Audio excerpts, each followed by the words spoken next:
سب سے پہلے چلتے ہیں اس دور میں جب مکہ کی گلیاں تپتی ریت سے بھری رہتی تھی۔ خانہ کعبہ کے ارد گرد سینکڑوں بت کھڑے تھے۔ قریش کے قبیلے اپنی شان و شوکت پر بے شمار فخر کرتے تھے، لیکن انہی قبیلوں میں ایک قبیلہ تھا جو بنو تیم کے نام سے مشہور تھا۔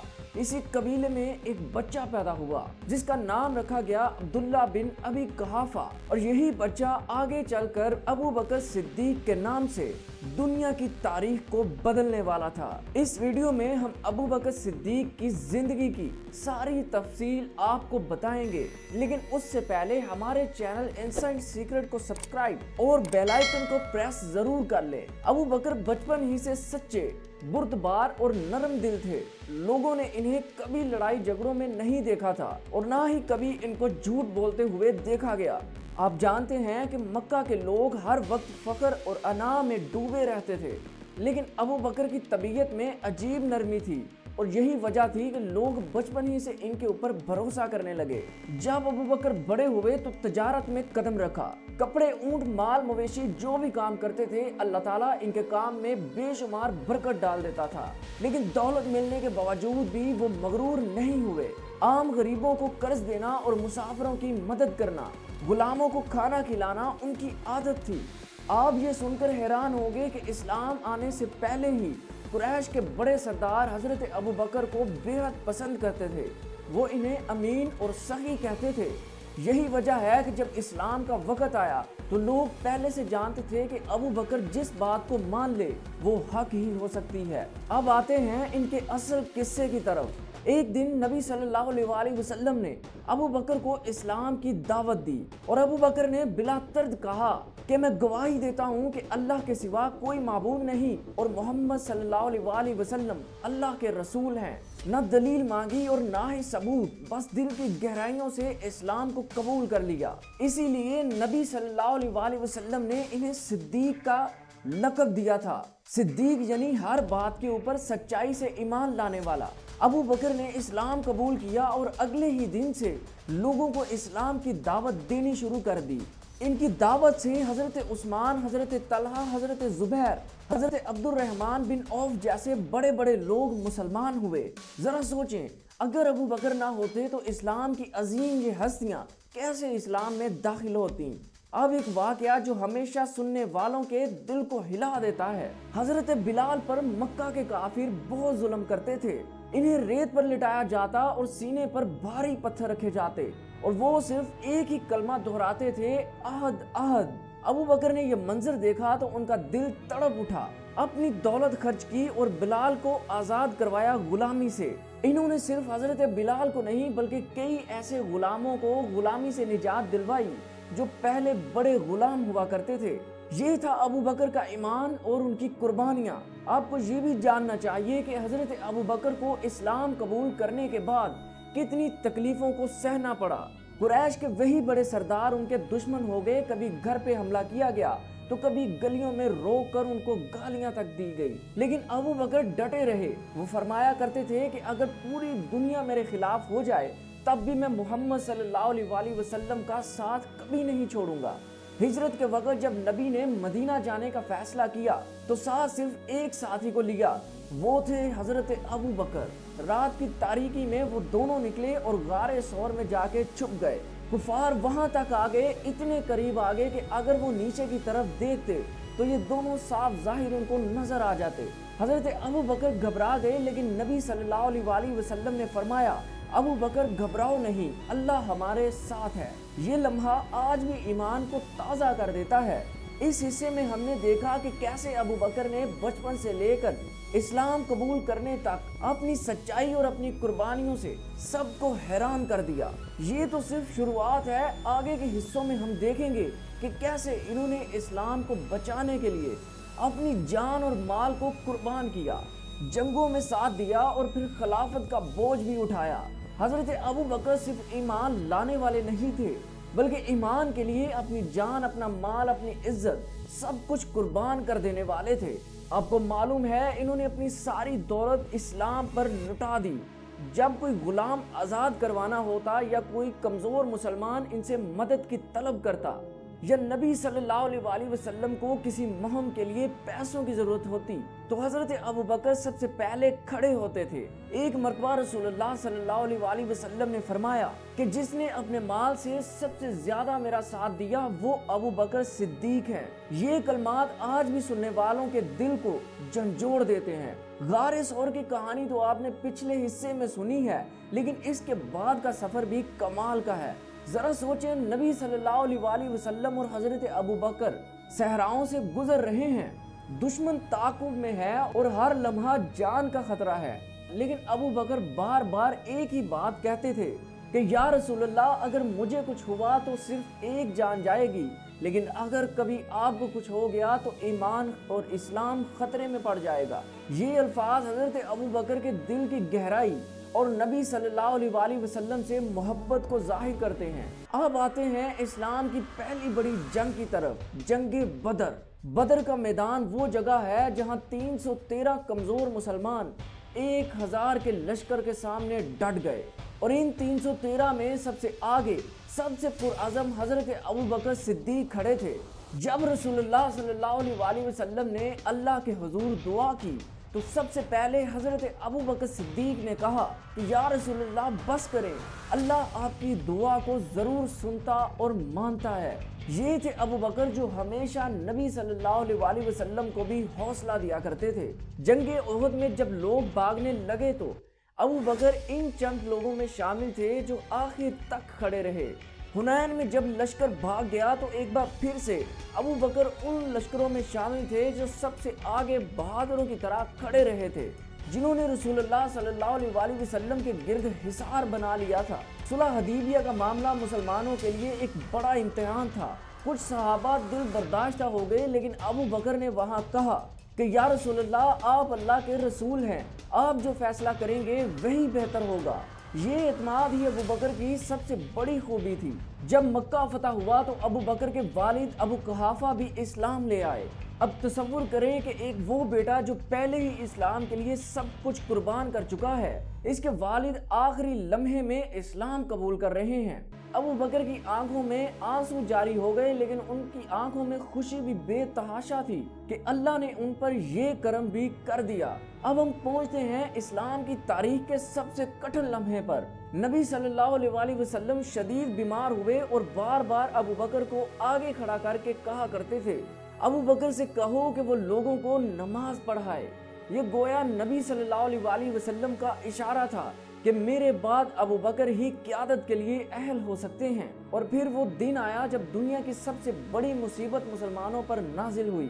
نبی صلی اللہ علیہ وسلم اس دنیا سے رخصت ہو گئے۔ ذرا سوچیں، مسجد نبوی کے صحن میں کیسا منظر ہوگا۔ کچھ صحابہ بے حال ہو گئے اور کچھ یہ کہنے لگے کہ نبی صلی اللہ علیہ وسلم کا انتقال نہیں ہوا۔ اس وقت ابو بکر گھر سے نکلے اور نبی کے پاس گئے، ان کی پیشانی کو چوما اور کہا کہ آپ صلی اللہ علیہ وسلم پر میری جان بھی قربان۔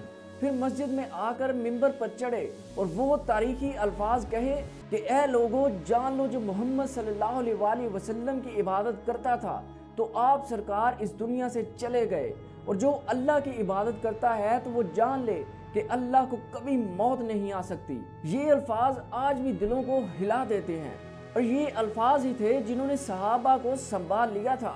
نبی کی وفات کے بعد سب سے بڑا سوال یہ تھا کہ کون ان کے بعد اسلام کی قیادت کرے گا۔ انصار نے کہا کہ ہم میں سے کوئی ہو، اور مہاجرین نے کہا کہ ہم میں سے کوئی ہو۔ تو یہ بحث جب بڑھنے لگی، اس وقت حضرت عمر نے بنا سوچے سمجھے حضرت ابو بکر کا ہاتھ پکڑا اور بلند کیا اور یہ فرمایا کہ اگر اللہ کے رسول کے بعد کوئی خلیفہ بن سکتا ہے تو وہ حضرت ابو بکر صدیق ہیں۔ یوں سب نے ابو بکر کے ہاتھ پر بیعت کر لی۔ اس حصے میں ہم نے دیکھا کہ حضرت ابو بکر نے جنگوں میں اور نبی کی وفات کے بعد اور کٹھن آزمائشوں میں کیسا کردار ادا کیا تھا۔ وہ نبی کے سب سے بڑے ساتھی، سب سے بڑے مددگار اور اسلام کے سب سے بڑے ستون تھے۔ ذرا سوچیں، نبی صلی اللہ علیہ وسلم کی وفات کے بعد امت پر کتنا بڑا صدمہ تھا۔ ادھر دشمن طاق میں تھے اور اندرونی خلفشار بڑھنے لگا تھا۔ ایسے وقت میں سب کی نگاہیں ایک ہی شخص پر ٹکی، حضرت ابو بکر صدیق پر۔ جب آپ خلیفہ منتخب ہوئے تو سب سے پہلے خطبہ دیتے ہوئے آپ نے یہ فرمایا کہ اے لوگوں میں تم پر حاکم نہیں بلکہ خادم بن کر کھڑا ہوں، اگر میں سیدھا چلوں تو میرا ساتھ دینا اور اگر میں ٹیڑھا ہو جاؤں تو مجھے سیدھا کر دینا۔ یہ الفاظ سن کر دل آج بھی کانپ جاتا ہے۔ کیا یہ تھی ایک بادشاہ کی زبان؟ نہیں، یہ تھی ایک خلیفہ کی زبان۔ نبی صلی اللہ علیہ وسلم کی وفات کے بعد عرب میں ایک بڑا فتنہ اٹھا۔ کچھ قبائل نے کہا کہ ہم نماز نہیں پڑھیں گے اور نہ ہی زکوٰۃ دیں گے، اور کچھ نے کہا کہ ہم نے اسلام کو چھوڑ دیا ہے، اور کئیوں نے تو نبی ہونے کا جھوٹا دعویٰ بھی کیا تھا۔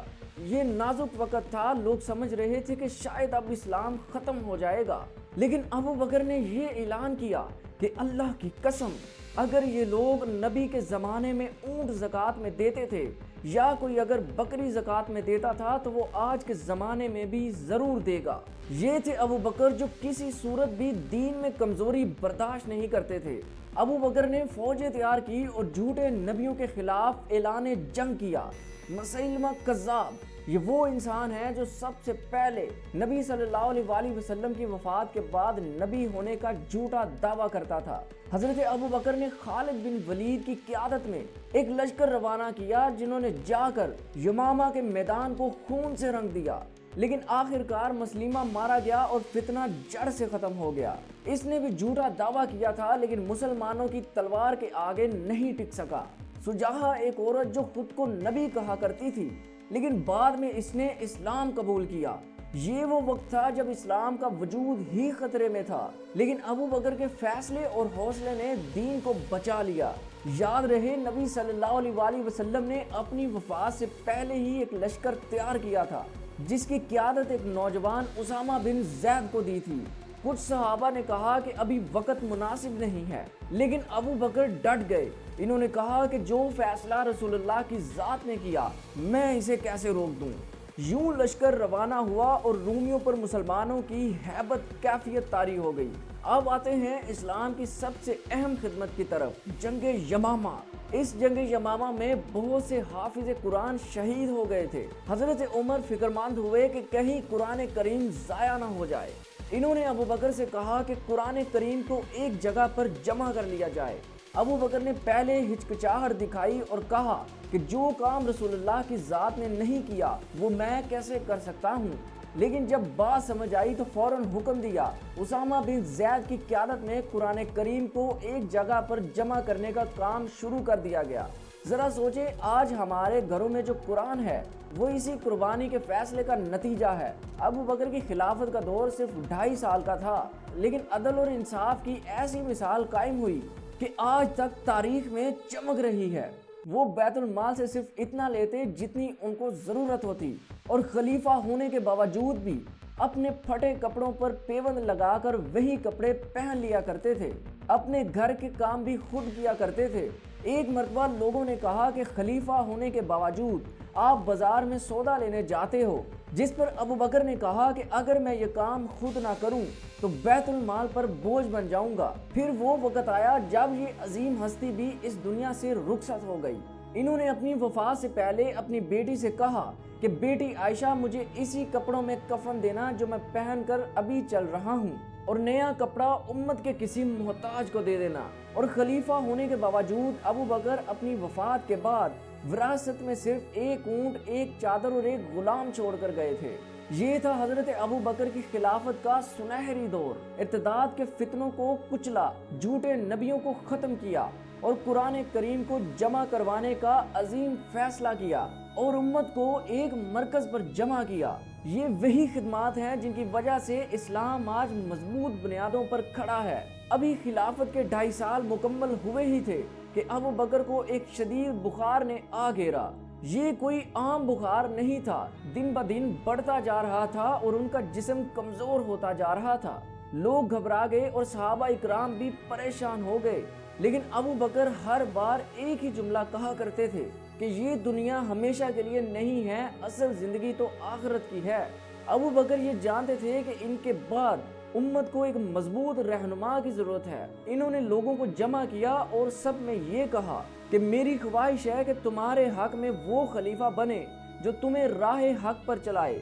اور پھر انہوں نے حضرت عمر کا نام پیش کیا۔ کچھ لوگوں نے کہا کہ عمر بہت سخت ہیں، لیکن ابو بکر نے یہ جواب دیا کہ جس میں نرمی کی کمی ہے اللہ اپنے نبی کے دین کی بدولت ان کو نرم بھی بنا دے گا۔ یوں حضرت عمر کو خلافت کے لیے منتخب کیا گیا۔ بیماری کے دنوں میں ابو بکر بار بار ایک ہی نصیحت کیا کرتے تھے کہ نماز قائم رکھو، زکوٰۃ دیتے رہو اور دین میں نرمی پیدا کرو، اور سب سے بڑھ کر اللہ اور اس کے رسول کی اطاعت میں زندگی گزارو۔ ذرا سوچیں، یہ وہ ہدایات ہیں جو آج بھی ہم اپنی زندگیوں میں اگر لے آئیں تو پوری امت کا نقشہ بدل جائے۔ پھر وہ دن آیا جب اس عظیم ہستی نے، جو رسول اللہ صلی اللہ علیہ وآلہ وسلم کے سب سے قریبی ساتھی تھے، اس دنیا کو چھوڑنے لگے تو انہوں نے اپنی بیٹی سے کہا کہ بیٹی عائشہ مجھے وہی کفن دینا جن کپڑوں میں میں ابھی چل رہا ہوں۔ یہ سن کر دل کانپ جاتا ہے کہ آج کا انسان مرنے کے وقت بھی دنیاوی مال و دولت کی فکر کر رہا ہے، لیکن یہ تھے ابو بکر جو آخری لمحے میں بھی عاجزی اور سادگی کی علامت رہے۔ حضرت ابو بکر نے یہ کہا کہ مجھے نبی صلی اللہ علیہ وآلہ وسلم کے پہلو میں دفن کرنا۔ تصور کریں وہ حجرہ مبارک جہاں روضہ رسول ہے، اس وقت ایک کمرہ تھا۔ ان کی وفات کے بعد ابو بکر کو اٹھایا گیا، جنازہ ادا کیا گیا اور پھر انہیں اپنے محبوب نبی محمد مصطفیٰ صلی اللہ علیہ وآلہ وسلم کے بالکل پہلو میں دفن کیا گیا۔ جب ابو بکر کی وفات کی خبر پھیلی تو پورا مدینہ غم میں ڈوب گیا۔ لوگ روتے ہوئے یہ کہتے کہ آج اسلام کا ستون گر گیا۔ حضرت عمر آنکھوں میں آنسو لیے کھڑے تھے۔ وہ جانتے تھے کہ اب ذمہ داری ان کے کندھوں پر ہے۔ ابو بکر کی خلافت صرف 2.5 سال رہی، لیکن انہی 2.5 سالوں میں انہوں نے جھوٹے نبیوں کو بھی ختم کیا، زکوٰۃ روکنے والوں کو سیدھا کیا، لشکر اسامہ کو بھی روانہ کیا، قرآن کریم کو ایک جگہ پر جمع کیا اور امت کو ایک بہترین خلیفہ حضرت عمر کے حوالے کیا۔ سوچیں اگر ابو بکر کے یہ فیصلے نہ ہوتے تو آج شاید اسلام ہماری آنکھوں کے سامنے نہ ہوتا۔ یہ تھی آج کی ہماری ویڈیو۔ اگر آپ کو پسند آئی تو اسے ہر مسلمان تک ضرور شیئر کریں، ویڈیو کو لائک کریں اور کمنٹ سیکشن میں ایک کمنٹ بھی ضرور کریں۔ ملتے ہیں ایک نئی ویڈیو میں، تب تک کے لیے اپنا اور اپنے پیاروں اور اپنے ارد گرد کے لوگوں کا ڈھیر سارا خیال رکھیے۔ اللہ نگہبان۔